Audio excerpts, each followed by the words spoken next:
السلام علیکم ورحمۃ اللہ وبرکاتہ۔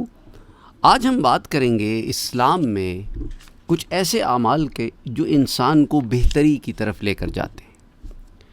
ان میں سے پہلی روایت جو میں آپ سے ذکر کرنے جا رہا ہوں، اس کے راوی حضرت عبداللہ ابن عمر ابن العاص رضی اللہ تعالی عنہ ہیں۔ یعنی حضرت عبداللہ جو ہیں وہ بھی صحابی رسول ہیں، اور ان کے والد حضرت عمر ابن عاص وہ بھی صحابی رسول ہیں، اور حضرت عبداللہ جو ہے وہ اپنے والد سے بھی پہلے اسلام لائے تھے۔ وہ اسے روایت کرتے ہیں کہ ان رجلا سأل النبی صلی اللہ علیہ وسلم، ایک آدمی نے حضور اکرم صلی اللہ علیہ وآلہ وسلم سے سوال کیا، ای الاسلام خیر، کہ اللہ کے رسول سب سے بہتر اسلام میں عمل کیا ہے؟ سوال کا ظاہر تو ہے نا، ای الاسلامی خیر، کون سا اسلام بہتر ہے؟ بیسیکلی اس کا معنی کیا ہے کہ اسلام میں بہتر عمل کیا ہے؟ ویسے تو بہتر عمل سے متعلق بہت ساری روایات ہیں، یہاں میں آپ کے ساتھ چند ایک عمل شیئر کرنا چاہتا ہوں۔ حضور اکرم صلی اللہ علیہ وآلہ وسلم نے ارشاد فرمایا، تطعم الطعام، وہ کیا ہے کہ تم دوسروں کو کھانا کھلاؤ۔ اس کی ایک بہت اچھی اپرچونٹی آج آپ کے پاس موجود ہے۔ اگر آپ ان لوگوں میں سے ہیں جو کسی کی مدد کر سکتے ہیں تو ان کو آپ کھانا کھلا کر مدد کر سکتے ہیں، اور اس عمل کو حضور نے کیا فرمایا کہ بہتر عمل ہے اسلام میں، ان میں سے یہ عمل ہے۔ اسی طرح پاکستان میں سیلاب زدگان ہیں، شدید انہیں مشکلات کا سامنا ہے، اور بعض لوگوں نے آج مجھ سے کہا کہ آج آپ نے کوئی ویڈیو نہیں ڈالی، اس کی وجہ بھی یہی تھی کہ آئی واز بزی، کہ ہم کچھ سامان کلیکٹ کر رہے تھے سیلاب زدگان کے لیے۔ اس کو پھر یہاں سے 1.5 گھنٹے کی ڈرائیو کر کے لے کے جانا ہے، اس سامان کو ہم نے پھر وہاں جا کر ایک کلیکشن پوائنٹ ہے وہاں پر دینا ہے، پھر وہ آگے جائے گا، تو اس کے اندر مصروف تھے، تو آج سارا دن اسی میں مصروف رہیں گے، اس لیے ایک آدھ دن شاید اور ویڈیو نہ آئے۔ تو بہرحال کہنے کا مقصد یہ ہے کہ یہ اچھا عمل حضور نے بتایا کہ بہتر اسلام میں عمل یہ ہے کہ دوسروں کو کھانا کھلاؤ، اور اگر تم صاحب استطاعت نہیں ہو تو کم سے کم یہ تو کر سکتے ہو کہ وَتَقْرَأُ السَّلَامَ عَلَى مَنْ عَرَفْتَ وَمَنْ لَمْ تَعْرِفُوا، کہ سلام کرو۔ سلام کو سمجھو نا، آپ کہتے ہو نا السلام علیکم ورحمۃ اللہ وبرکاتہ، سلامتی ہو تم پر، رحمت ہو اللہ کی تم پر، اللہ کی برکتیں ہوں تم پر۔ دعا ہے نا، کتنی خوبصورت دعا ہے، اور جواب میں وہ بھی یہی کہتا ہے کہ تم پر بھی سلامتی ہو، اللہ کی رحمتیں اور برکتیں ہوں۔ خوبصورت دعا ہے، تو سلام کرو ہر اس شخص کو، خواہ تم اسے جانتے ہو یا نہ جانتے ہو۔ کتنی خوبصورت بات ہے۔ اس سے کیا ہوگا؟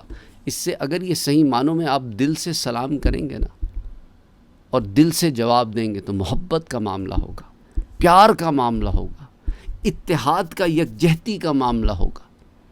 ہم سلام کرنے میں بھی اتنی کنجوسی سے کام لیتے ہیں، ان جان پہچان والوں کو سلام کرتے ہیں، انجانوں کو سلام نہیں کرتے۔ کوئی سلام کر لے تو پہلے اس کا چہرہ دیکھتے ہیں کہ میں اسے جانتا پہچانتا بھی ہوں یا نہیں، پھر اس کے مطابق سلام کا جواب دیتے ہیں۔ تو کبھی روڈ بھی ہو جاتے ہیں، کبھی کہتے ہیں پتہ نہیں کون، اور بڑے شہروں میں زیادہ مسئلہ ہے کیونکہ وہاں ایک دوسرے پہ ٹرسٹ بہت کم ہے۔ چھوٹے شہروں میں ایسا معاملہ نہیں ہے، کھلے دل کے لوگ زیادہ ہوتے ہیں۔ اب یہ بھی ہے نا کہ ہمارے ہاں ٹھگنا، چوری چکاری، ہم نے ایک دوسرے کے بھروسے اتنے توڑے ہیں کہ لوگ اب سلام میں بھی بڑے احتیاط کرتے ہیں کہ پتہ نہیں یار اب اگلا سٹیپ اس کا کیا ہوگا۔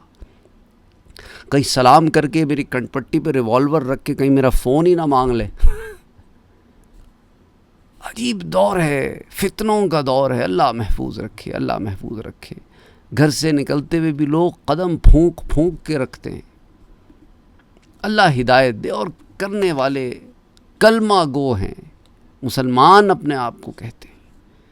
اللہ محفوظ رکھے۔ بہرحال ہر ایک کو سلام کرو، خواہ تم جانتے ہو یا اسے نہیں جانتے ہو۔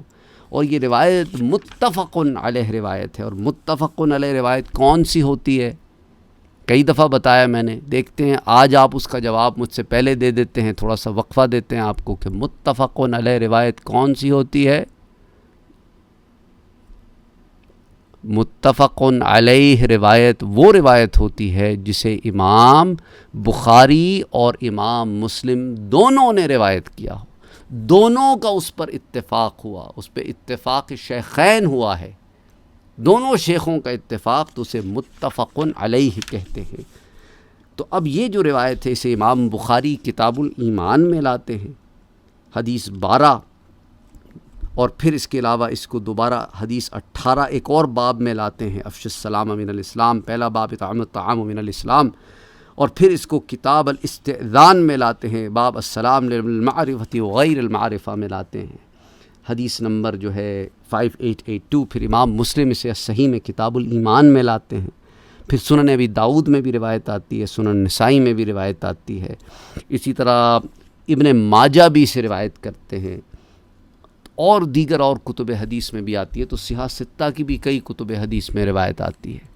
تو اس سے اندازہ کر لیں آپ کہ کسی کو کھانا کھلانا، اور اس میں یہ نہیں ہے کہ صرف کوئی ضرورت مند بھوکا ہو، کوئی مہمان آ جائے گھر میں، اسے کھلے دل سے اس کی خاطر تواضع کرو، وہ بھی تو لوگوں کو کھانا کھلانے کے معاملے میں آ جائے گا۔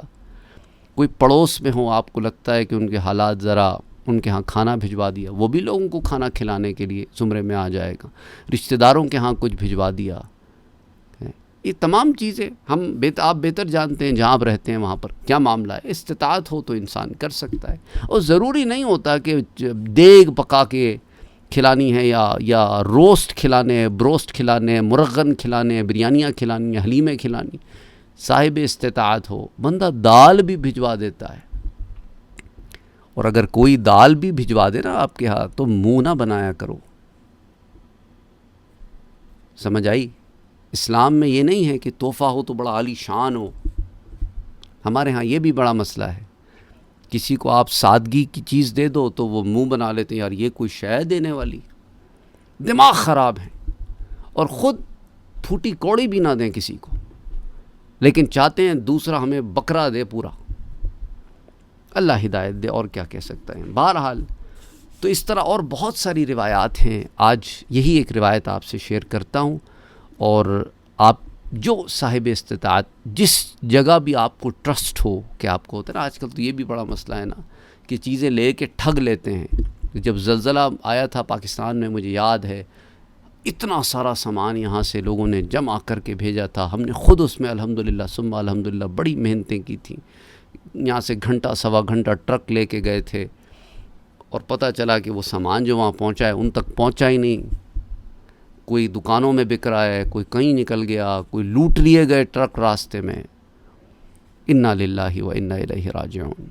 تو اقبال نے تو پھر صحیح کہا تھا کہ یہ ہیں وہ مسلمان کہ جنہیں دیکھ کے شرمائے یہود۔